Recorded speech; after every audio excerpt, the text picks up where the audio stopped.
Live. All right, I see we're streaming, right, Michael? Yep. All right, great. Good evening, everyone. Welcome to this April 13th meeting of the Moss Street Partnership School Advisory Board. Kristen Chrisman, who is chair of the board, is not able to be with us this evening, so I will be serving as the leading the meeting this evening, and that's Randy Penfield, a member of the board. First thing I know is roll call, and we are taking care of that now, I believe. I don't think we need to formally go through a roll call.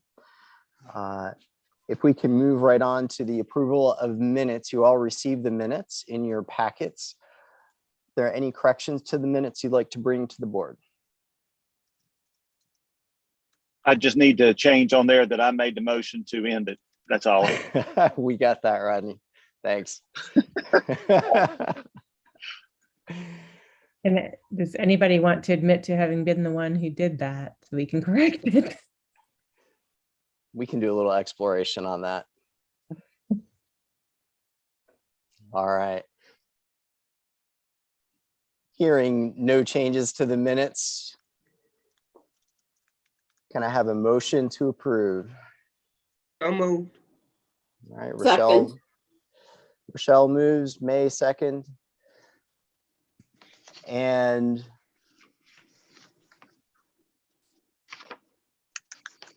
all in favor, say aye, please. Aye. Aye. Any opposed? Okay, hearing none. Minutes are approved. First order of agenda on the actual agenda itself is a legislative update from Andrew Cagle. He'll be with us shortly. So in the meantime, I'd like to move down to the budget report and forecast with Carl. Carl, you're up.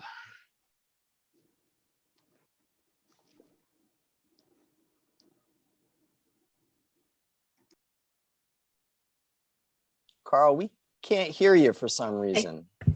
Because I was muted, that's why. The state of the budget is quite sound. We are going to end the year in good shape. We have just received the two stimulus packages that we're receiving, which is almost $2.2 million, which we'll be planning to spend over 3 years. This, of course, is intended to be invested in our children as a result of the COVID pandemic. And we're looking at our summer program right now. Tina's going to speak to you at a little bit about that later on. And I suspect our budget for this will also include summer programs for the next 3 summers, as well as some instructional personnel additions. And we will need to look also at continuing our prevention efforts and cleaning and sanitization and PPE, and we'll have to make an educated guess about how much that will cost us. And then another item that is very big was very big on the Congress's mind and is emphasized in the applications is the ventilation system in the school. So we'll have to work with our partners at Rockingham County Schools to see what we might need to do about that. But we're looking forward to an opportunity to actually have the resources we need to do what we need to do over the next 3 years. And that's a very, very encouraging place to be. That's wonderful. Thank you, Carl. Are there any questions for Carl?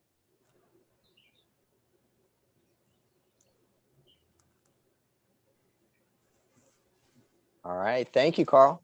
Thank you.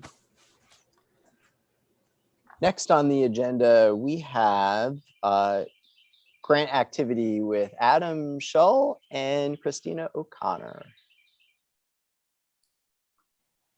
Adam's going to cover this for us. Thanks. Fantastic. All right, Adam, it's yours. Thank you. And it's good to see everyone. Hope we can see each other in person soon. I really hope. Just a couple of items, not a whole lot. I did want to mention that this has been mentioned before, but kind of an update on the Reidsville Area Foundation grant that was given to UNCG and Rockingham County Schools to work together on an arts assessment report. So we're basically at the end of that. The report has been submitted to the foundation. It looks really good. I have to commend, in particular, the principals involved, because they spent some time putting this together. And actually the team, which also involved, you might remember, 6 teachers, 3 at each school, Reidsville Middle and Mall Street, working together throughout the year. And again, what an atypical year to have to do that. But we actually did some surveys as part of that, collecting some feedback from families and students. So it's kind of parents and students got to weigh in on some of these issues around arts education in the schools, programming that's available to them outside of school, where there might be gaps or where they might have interests that aren't being met. So we're really proud of it. I was hoping we could share it. We did want the board to see that first and for them to have their meeting and then kind of get the go ahead. So that's something we can share as a PDF as soon as we know the board has seen it and they've kind of had their chance to get a look at it. But be looking for that. We're going to send it to you. Like I said, it looks really good. A lot of good work that went into that. And the point, kind of reminding everyone, the point of this was to highlight where there might be gaps in this project in the Reidsville area, where funding may help, fill some space that there's some instruction that maybe is not available free to everyone. And that would be nice if it was. So there'll be more to come on that, but I really have to commend the work already done. And you'll see that work as soon as we can get that report to you via email. So it'll be coming. The other item is also an update. I think this has been shared, but we have our outdoor learning trail, which was grant funded. We have a ribbon cutting set, and it's not for a little while. So there's even more time for people to get vaccinated and maybe feel comfortable being outdoors. But I wanted to make sure everyone knew that that's 10 a.m., May 28th. Obviously at the school there at the trail. I don't know all the logistics of who all's going to be there and everything, but just so you know that that's going on and you're obviously welcome and we're excited. I've not been able to be at the school in a while and see it, but it is completed and maybe Principal Chestnut or someone can kind of update the status of it, but I know it's going to look really good and we're really excited about it. Those are my major items. We're kind of planning for a few things, but nothing that we're submitting, in the next week or next few weeks. So just wanted to update you on those items. Great, thank you, Adam. Does anyone have any questions for Adam? Adam, I have a question for you, and I don't know if Principal Chestnut will have information on this as well. Is the trail currently being used by the students? Not yet. Not yet. We'll go out after the ribbon cutting and after we kind of introduce everything, and then they will have access. Okay. All right, great. Thank you. All right, turning now to Principal Chestnut with your report. All right. Good evening, everybody. I've just got a few updates about our year since we met last. We are currently have a current membership of 333 students. We've increased 2 students since we last met in January. We are at 40 kindergartners, 67 first graders, 57 second graders, 66 third graders, 62 fourth graders, and our 5th grade remains our lowest group at 41. We continue to have ongoing communication with our parents, as always, through our weekly class classroom announcements that go home. We have an automated call that goes home. And then we've also been able to increase participation in our monthly parent meetings. I don't know if doing that virtual has excited some people to join, but we've increased participation in that over the months. We do continue to have monthly student recognitions around character traits each month, and those assemblies are virtual. We did not host one in March, with that being the first month that the kids were back, but we will hold a virtual assembly in April, and the students who are here in school will join via their iPad from their classroom, and then our online students will be able to join in as well. One of the things that has happened since we last met is we have returned to in-person learning for the first time this year. Our students were welcome back on March 1st. We did open on March 1st for 5 days a week under what the state calls Plan A, which is minimal social distancing. That does align with what our partners in Rockingham County are doing. They are also 5 days a week now. We are very fortunate. I shared this beforehand. We have right at 240 kids, 243 to be exact, that are in person, but we did have 90 students opt to remain online. So we did still offer the online only option to our families. And in that situation, our teachers provide the online and the in-person instruction simultaneously.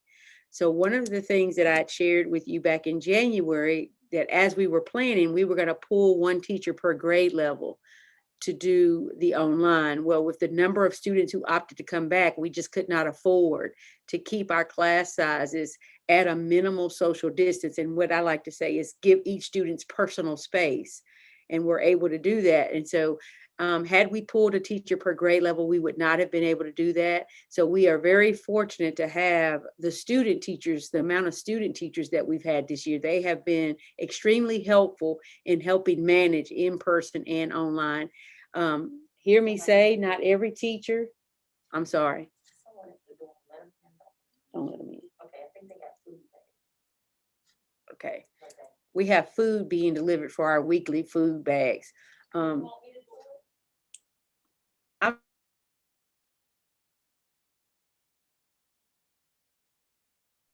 I'm sorry, somebody was delivering our weekly backpacks after 5. So one of the things that I had shared was, what was I saying about the online and the face-to-face. So we're fortunate to have the student teachers. Not every teacher is where I was going. Not every teacher has a student teacher. So we do have some classrooms that are having to manage the online and face-to-face on their own. And they're doing a great job. So kudos to our teachers. A recent update that I'd like to share with everyone is we have had some staff changes since we met in January. We are very excited that we have a music teacher has joined us. We were without our music teacher for the first part of the year. So our music teacher joined us on March 1st. He is an experienced high school band director and a current student in our UNCG School of Music graduate program. So we're excited to have Mr. Cook with us. We also had a change in our instructional technology coordinator. So our previous coordinator accepted a different career opportunity. So we were excited to be able to fill that position with not only an experienced STEM educator, but actually one of the UNCG faculty staff members who had helped design our makerspace here. So we got very lucky to have Mr. Mike Renee join us. He joined us from a position he was working at North Carolina A&T. But he does have experience working on the collegiate level. He still does some work in the UNCG TRC Center. And so we were very excited to have one of the kind of consultants to our makerspace now be our technology coordinator. We have had 2 teacher resignations since we last met. Again, family opportunities and then career changes. And so the good news with that is that both positions have been filled. We had one position who was filled by a student teacher, one of our graduating seniors. who had actually been working in that grade level, was able to finish up her Ed TPA project, and is joining us to finish up the year. And then in the other position, that was kind of just fell out of the blue, the opportunity fell out of the blue for the teacher. We were able to recruit a retired teacher who actually retired from Mall Street Elementary and taught the students the year she retired. So the students that she'll be working with are students that she had her last year here. So two great replacements while we, because we have that transition. So excited about that. And then one thing that all Mall Street staff will be doing is the UNC lab system is offering a lab school personnel survey. So this is coming out of the UNC system office. So all of our students, all of our staff received a link, and this will be a tripod survey, and that information there to complete that survey by April 30th. So that's something that all lab school employees were invited to do, and that includes UNCG Mall Street Partnership School. One thing that we spoke about was our curricular initiatives in January, and we shared how we were working with Education Resource Group, ERG. They did work with us while our teachers were remote. We did finish up that consultation. However, we were able to have one in-person training with them in math. And we are considering working with ERG again in the fall and possibly over the summer, so that we can have some in-person training with their consultants and our staff, and then also have the opportunity for our staff to be observed, working in the guided reading, guided math program by ERG consultants. Since we last met, we've had additional assessments. I'd shared with you all before how we do the standards-based grading in Mastery Connect. We have issued third quarter report cards. Those went home with students prior to spring break. Any student who is online, their report cards were mailed.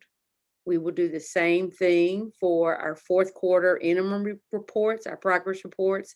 They will go home as early as April 30th. And then our fourth quarter report cards will go home with students the last day of school, which is June 2nd. And again, any student who is not in person, their reports will be mailed to them. Couple of community engagement projects that we have going on.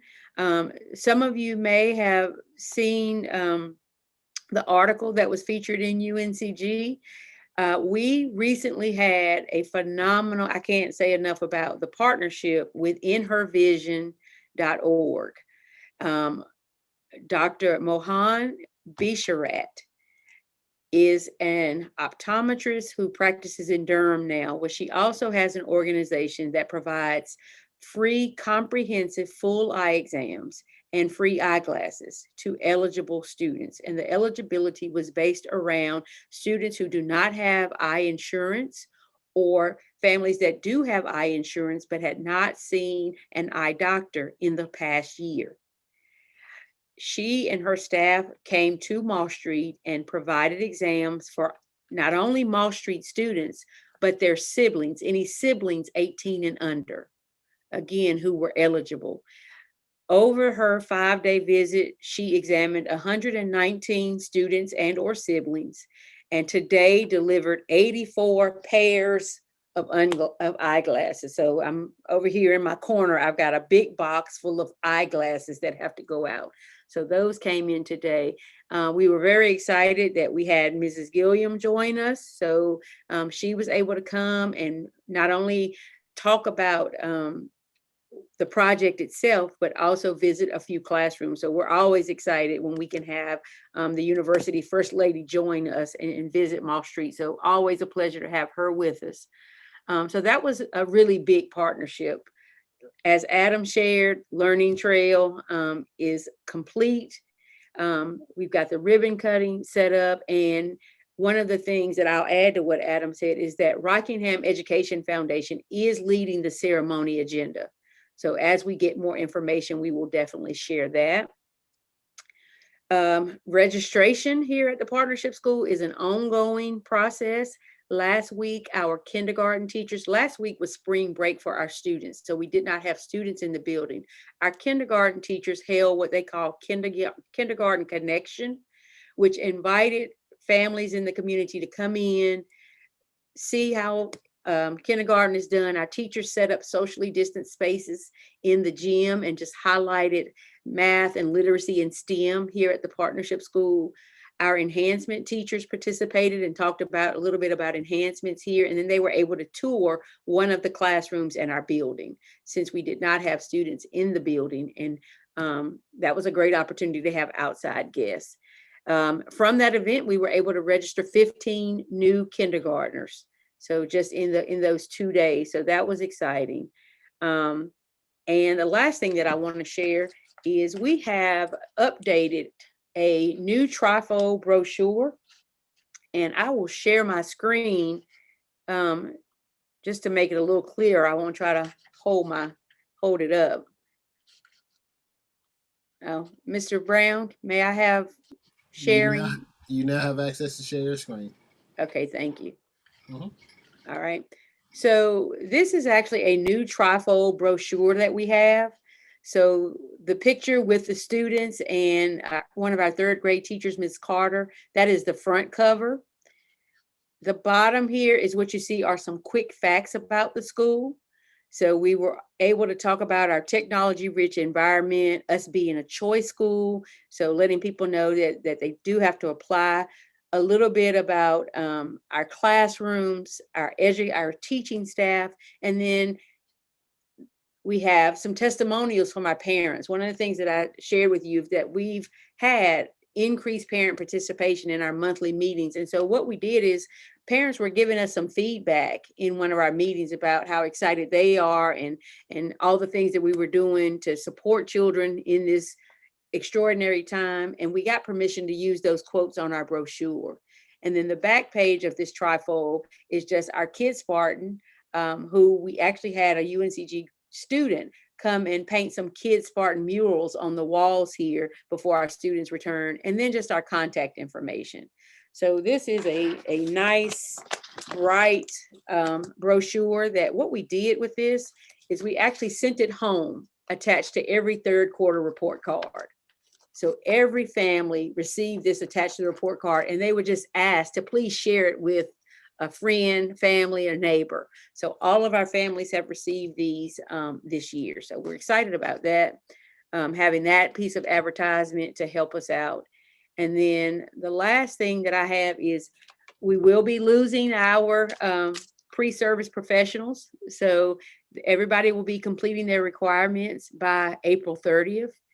And that will take us into trying to keep them here through our summer learning experience is what we're calling our summer school. And what I mean by trying to keep our pre-service professionals is one of the things that we're proposing is trying to employ up to 15 group leaders. And those group leaders would be our UNCG students or our recent UNC graduates in the School of Ed. So we're hoping that we can get some of these 13 elementary ed teachers that we have right now to see if they would be interested in coming and working with our students this summer. They will work under what we're calling our master teachers, who are our current teachers who sign up to, and our teachers will receive a stipend as well to carry out the summer learning experience. And what we want to do with this is, yes, it will be academic, but we really want to model the summer camp, academic camp atmosphere so that our students have excessive time with enhancements, doing CAPE activities, our art, our dance, our music, theater, but also have some times to revisit some of the academic support that our teachers have shared that they needed. One of the things that I'm working on this evening is since January, our teachers have been asked to complete student inquiry forms to just share some of the academics, attendance, or behavior concerns with students. And so based on those inputs, we will extend invitations to those students first to participate in summer learning. Those invitations will go out tomorrow. And then after those students, those families have responded, if they will participate, then as early as April 26th, we will open up the invitation to all Moss Street students. Our target number for the summer learning experience is 150. As we want to host 15, we're aiming to have 15 of the master teachers and then have the 15 group leaders work with them. Our goal class size would be 10. So we figure if we could get 10 students in 15 classrooms with that support, then we could really dig in and address some of the academic concerns, social concerns that our teachers have shared with us with our students. This is a camp that will be supported through, like Carl said, some of the funding that we're receiving. Breakfast and lunch will be provided, transportation will be provided, and we will work that out in our partnership with Rockingham County Schools.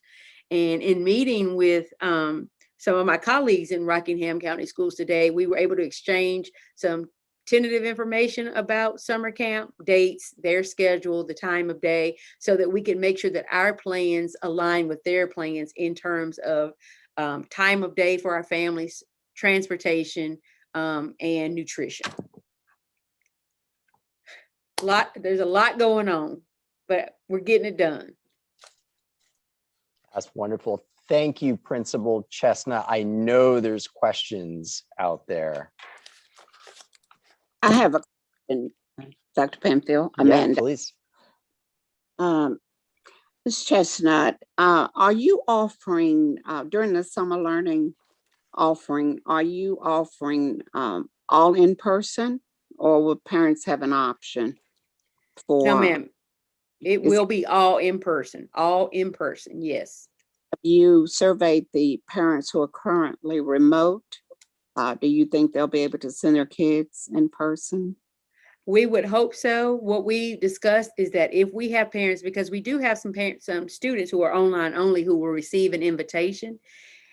If those families remain adamant that they would prefer not to, then we will look at those on a case by case, because we do have to keep in mind our staffing and how we will be able to support that, as well as the kids who will be face to face. So that will be a case by case situation. Like I shared before, we're very fortunate that we have just a small number of students who remain online. And even within those who will receive these initial invitations, that number gets smaller. But we won't just discredit or discount those kids. We will see what we can do if we have, still have reservations about returning. Thank you. Yes, ma'am. I don't have a question because you answered the question that I had that Carl referenced earlier, and that's about summer school, because I know here in Gifford County, there were discussions about providing summer programs because of the potential loss of learning over the last year. So it sounds like Moss Street is more of a camp. Is that so? There is a learning component though, correct? Yes, ma'am. It will be a combination. The model we want to create is what we said was the summer camp, academic camp atmosphere, because we don't want children at this age, this early age, to develop a hate for school because they feel like they're always in school. So we want to try to balance that with academic components with a focus on literacy, math, and STEM. Okay. In addition to enhancement, but balance that with an enhancement so that they're getting it all in one in a very short period. Exactly. And then the other, being new, when I joined the partnership, Andrew and Randy had talked about this relationship with UNCG. So I just appreciated your talking about the many uses that we have of UNCG students and some of the new hires being student teachers. And so it just gave me more insight into this relationship and partnership that UNCG has. So I appreciated that update. Yes, ma'am. Thank you.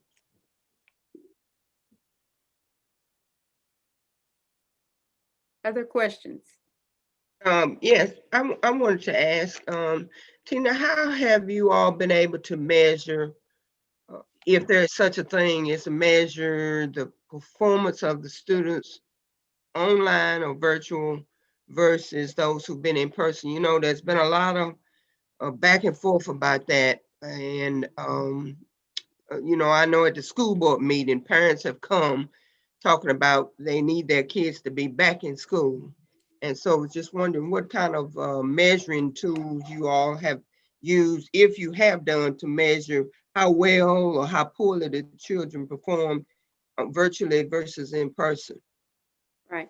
Well, I won't say that we've done a measurement to see a difference, but there is a noticeable difference in that a lot of what we're doing, especially now that we're doing both simultaneous, a lot of times the children who are at home don't have the same hands-on experience that the children here may have. While we tend, you know, we try to be very proactive in sending the manipulatives home and sending it, you know, the proper planning. Hey, we're going to be doing this activity, need to send this home. While we try to be very, very proactive in that, a lot of times, you know, things happen right in the moment. And so those children who may be online, they may miss those in the moment things. And while you can try to go back and recreate that, you know, it becomes nearly impossible a lot of the times. Again, we've been very, you know, privileged here to have those student teachers who can help us balance the student on the screen and the student in the seat for those classrooms who have them. But ultimately, the task and the assignments are the same. But there is, you know, there is a noticeable difference. I won't necessarily call it a measurable, because, you know, we haven't done that, but there is a noticeable difference. And so one of the things that when we came back on March 1st, that was the end of the third quarter. And we set up a process, as did most school systems, that your decision was a quarterly assignment. So basically, for those 3 weeks, there were 3 weeks you could be in person. And then on March 26th, you could change your mind and come back on March 22nd. That was going to start the fourth quarter. All of that to say, over half of the kids who were online from March 1st to March 19th came back March 22nd. So on March 1st, we had 145 kids that were online. On March 22nd, we had 93. And even a handful of those trickled back after then. So that was, you know, I think some families just wanted to see, you know, how we were going to do it. You know, what was it going to be like you go first type of thing. And so that 3 weeks was a great opportunity to do that. And so I was pleased to see so many families come back on the 22nd. Okay, thanks. Yes, ma'am. Dr. Carlone? Thanks, Ms. Chestnut, for the great comprehensive report. That was really, really helpful. Gives us a sense of what's happening. And I just want to take my hats off to all of the educators at Moss Street Partnership School in terms of their flexibility, dedication, and I guess nimbleness in dealing with this year's challenges. I think that's just the fact that they've been able to kind of push through the year and be as effective as they have been. I just want to kind of give you all kudos and appreciation. I was wondering, I'm going to ask a different question. You all had some consultants help out with the literacy and maybe math too. I was wondering if you could kind of summarize what their work was, and then I mean, you may not have a formal assessment or evaluation of their work, but I'm curious about your take on the ways that the teachers may or may not have benefited from the work of that consulting firm. Sure. Yeah, so we did work with the consultants, again, Education Resource Group, in literacy and math. And one of the things that with Allison, who is our curriculum director, and our teachers, one of the things that we did last year is we worked to build a literacy framework so that we could look at how do the students in our classroom, how do the students at Mall Street Partnership School learn to read, comprehend, understand literacy? And so we talked about things like phonics and vocabulary and grammar and all of the things that go into literacy, building comprehension. And we were able to pull a framework from Jan Richardson, who helped build all of those things so we could develop a common language across the board to identify our students. And so we use that. And so what we were able to do with ERG was to take what we had created and built in our framework and use the guided reading model to work with our teachers on how to take what you know about your students and work with them in small group setting while also having different activities or different tasks going on around you based in literacy. So what they did, what ERG worked with our teachers on, which was very difficult because it was virtual. And so in years past, myself having experience working with ERG, in years past, what they would do, and what we're hoping to be able to do this fall, is to come in, have professional dialogue with our teachers and the consultants, build a plan together, show how the small group, whole group instruction is going to flow, and then the consultant do an observation with the teacher and then follow that up with a discussion, a post discussion. Well, we weren't able to do that. So what the consultants did is they did plan with our teachers virtually, and then they joined Zoom classes. And actually what they joined were the breakout sessions that teachers had, or as teachers conducted small groups with students. Let's say a student had a small group, their group was going to meet at 9 a.m. with the teacher. So the consultant would join that and then just kind of observe the teacher interacting with that identified group of students and provide feedback. So it was a similar experience, but then of course you run into this person didn't show up for Zoom, or only one child showed up, or there was bad connection. So you ran into those things. The same with math. While we didn't develop, or we haven't developed a math framework, we did adopt Lainey Salmon's work, which is a guided math approach, which is very similar in that you identify what students' strengths and weaknesses are in mathematics, whether it's fluency, comprehension, application. So you identify what their area of need is, and you form your math groups that way. So the same concept in that you're doing, the teacher may be doing a small teacher-directed group, while the rest of the class is working on a different task or different assignment within the same standard or same content, same topic. And it becomes kind of a cycle type piece where everybody gets a small group opportunity with the teacher. With that, we were able to have the math consultant come to Mall Street after we'd started in person. So she was able to, but she was only able to do one visit with each teacher based on the time that we had left. So one of the things that we were able to conclude with the work is that here's something we know that over the summer, because for those who may not be aware, some of our new members, like Ms. Douglas, our teachers are 11 months. So as a reminder to everybody else, the teachers here are 11-month employees.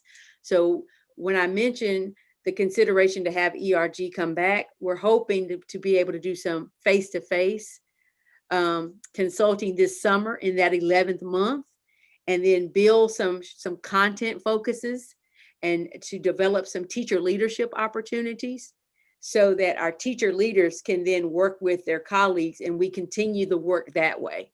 So we want to work with them some more now that things have opened up a little bit more. The majority of our staff, completed vaccinations. And so we feel like it's more safe. It may be a little more safe now to do some more things in person, and hopefully working with ERG will be one of those.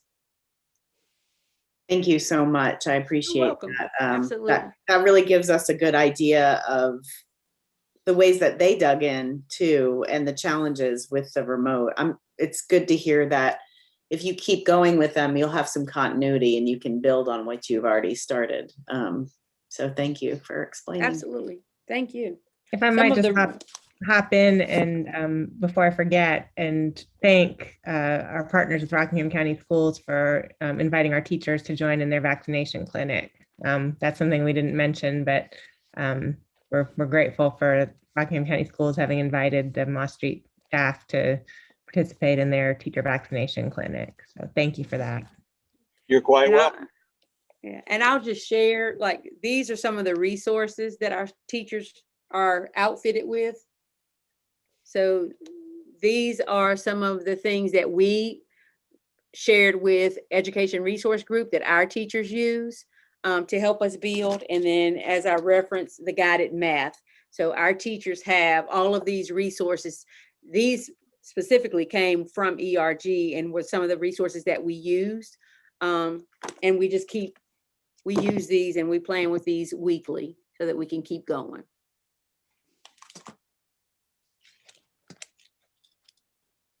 Principal Chestnut, I have a question, and it's going back in your report a little ways with the pamphlet that's distributed. In what ways can we get that pamphlet to new families that are moving in to that community, right now or over the summer? Right. Well, one of the things that we actually talked about was working with the city of Reidsville to see if there was an opportunity to just get a mailing list, kind of like you get your news flyers or, information, your postcards, even if that was some information that we could get and just mail them and just say, please share. So that is, one form of something that we have been considering. We used to have just an ongoing communication with our former city manager, who's no longer here.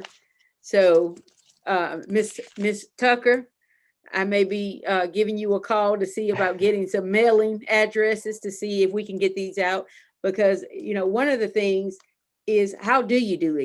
You don't want to just head up to the local Walmart and put one on everybody's windowsill to be all over the parking lot. You want it to be a little more formal than that. And then with the pandemic, you don't want to ask teachers to go and stand and do too much distribution. So just trying to figure out, how do we do this? So we did start, like I said, with just our families, because one of the things that we stress at our monthly parent meetings is we need parents to be our recruitment ambassadors. We need you to share, your experience with others. And so we are relying on them. We do use our social media to try to highlight things that are going on and just get the word out. And we always ask our parents to just share. So, and they do a pretty good job, but there's got to be, even another platform. And so we're hoping to work with the city to see what we can do. Yeah, definitely. Because when the customers come in and get a new water connection, then we've been asking on the application some information, are they brand new to the city? And then Judy Yarborough has been leading the effort to then take those new customers or new people into the city to make sure that they get invited to certain things. So I'll touch base with Judy Yarborough, Tina, and maybe she can coordinate with you. But absolutely, I'm sure that we can do that, definitely. Okay, and we will be ordering, we're waiting on some more to be printed because we started with a small sample size, and a lot of those are what we sent home with the report cards. We actually developed the brochure partly as a result of a meeting that we had with Preston Mitchell, and I think Ms. Yarborough was there as well. Some of the staff from the city, suggested that a brochure would be helpful. So that was one of the reasons that we worked with with University Communications to design the new brochure. So if we could work with Ms. Yarborough on that, I think that would be great. Yeah, that is wonderful. And thank you, Ms. Tucker, for your help with that. Mm-hmm. Okay, any other questions, comments for Principal Chestnut? All right, thank you for the wonderful report. Andrew, we skipped over you in the agenda. Do you have a legislative update for the board? It's honestly not really, and that's probably good Okay. news. Okay. Other than, the grand scheme of things, it sounds like Raleigh may actually come to a proper budget this year. Only time will tell. And but in the previous years of getting changes to the lab school statute is something that we've always worked on, but this year it seems like that has quiet down, and I don't expect any major changes. That's not to say it won't happen, but I don't expect to see anything major coming down the road. There have been some changes in K through 12 issues, but that I kind of leave that to Carl and Christina if they want to share anything. But other than that, I kind of stay out of the whole K through 12 atmosphere unless it directly involves laboratory schools. But other than that, that's all I have for right now. And I apologize for my delay. I'm trying something new. I'm taking the train from Burlington to Raleigh, and the train back today was running late. And of course, as soon as I got home, the man who signs my paycheck calls me, and I have to, if y'all don't mind, I had to take his call, and then he called again. But I apologize. Absolutely. I would just say that we do pay close attention to the legislation that's coming through affecting K-12. For the most part, lab schools are not included in the legislation. Most of the time, it refers to traditional school districts and leaves charters and lab schools out of it. So, but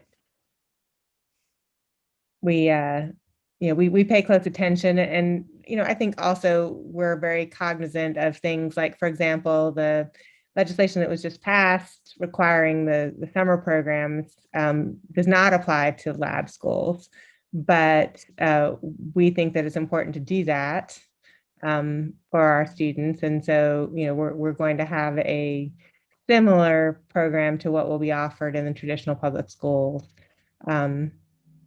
Not because we were legislated to do so, but because, it's what our children need for us to do. So. Thank you, Christina. Any other questions or comments for Christina and Andrew? Okay, hearing none, we can now turn to any other agenda items that you might have. Are there any items you'd like to bring to the board?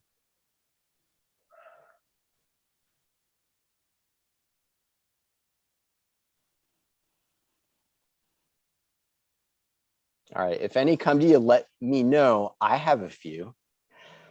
We have a few people who are on the board and involved in Moss Street for whom this is their last board meeting with us. And so we want to recognize all that they've done and wish them farewell. The first one is Dr. Constance McCoy, who's not with us this evening, but her term is up on the board and she's rotating off and has many, many other things on the go. And so she graciously offered in any way she can be helpful to us to let her know. And in the meantime, she will be rotating off the board, and she's one of the faculty representatives on the board. Another one of our faculty representatives is with us, and that's Dr. Heidi Carlone, who's with us. And Heidi, this is your last meeting with us, and we're so grateful that you have been with us. I don't know if you have any words for the board that you'd like to share. I would love to. Thank you, Randy. You're welcome. First, I just want to say that this school is the little engine that could. I know for a fact how much heart and soul and just blood, sweat, and tears, maybe no blood, but that Christina, Carl, Allison, Tina, Rodney, Michael, I mean, Adam, y'all have been amazing rock stars. It is not a small endeavor to do what y'all have done. And I know there are bumps in the road, and there will continue to be bumps in the road. It's called reality. And I just want to take my hats off to you. You've all shown really strong leadership, and I've appreciated the little bit of work we've been able to do to be a tiny, tiny part of that. And so thank you. I don't know whether I should announce it here or not, but I'm going to. Can I? Is it okay, Randy? Absolutely.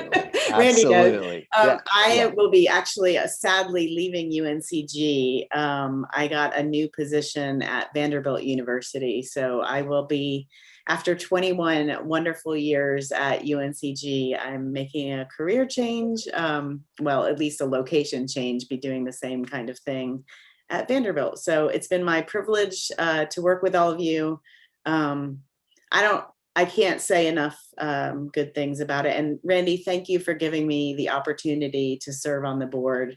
I've learned so much from it, and, you know, service opportunities that are also learning opportunities are pretty much the best kind. So thank you so much. You're very welcome, and the school is and the board is better off for your service, Heidi. We are so sad to see you go. I know this is a board about Moss Street, and it's Moss Street, and it's UNCG, and it's the School of Education. We're so sad to see you go. And at the same time, this opportunity is just fantastic. For those who aren't aware, Vanderbilt's, the Peabody College is just incredible for the work they do in education. So couldn't be more excited for you, Heidi, in this next chapter. Okay, so now there are two other individuals I'd like to recognize. And one of them is not with us, and that's Allison Ormond. And Christina, I wonder, do you want to share a few words with Allison's plans? So Dr. Ormond is not with us this evening because she's teaching, actually. She's teaching her student teachers that she took on this year as part of her connection to Moss Street was to build a connection with teacher education at UNCG and make sure that that connection was tight. And so she graciously stepped up this year and led a team of student teachers. And so she's with them this evening and couldn't be with us. But Dr. Ormond has decided to retire. She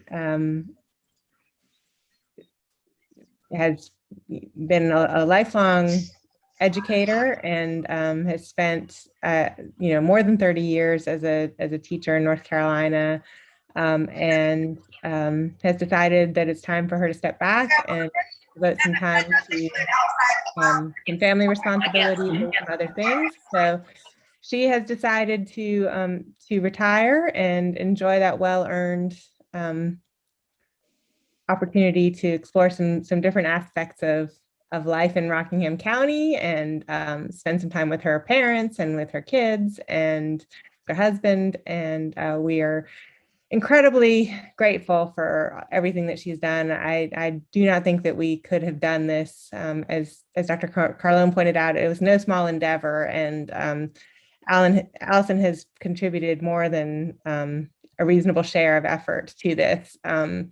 She gives everything 150 to 200%, everything that she does. And we are incredibly grateful to her, and it will be a big hole to fill. But we wish her all the best and wouldn't deny her the opportunity to enjoy a well-earned retirement at this point. So we'll be working on figuring out what's next in terms of filling some of the responsibilities that Allison has had, and making sure that we maintain that close connection with the School of Education and the faculty at UNCG.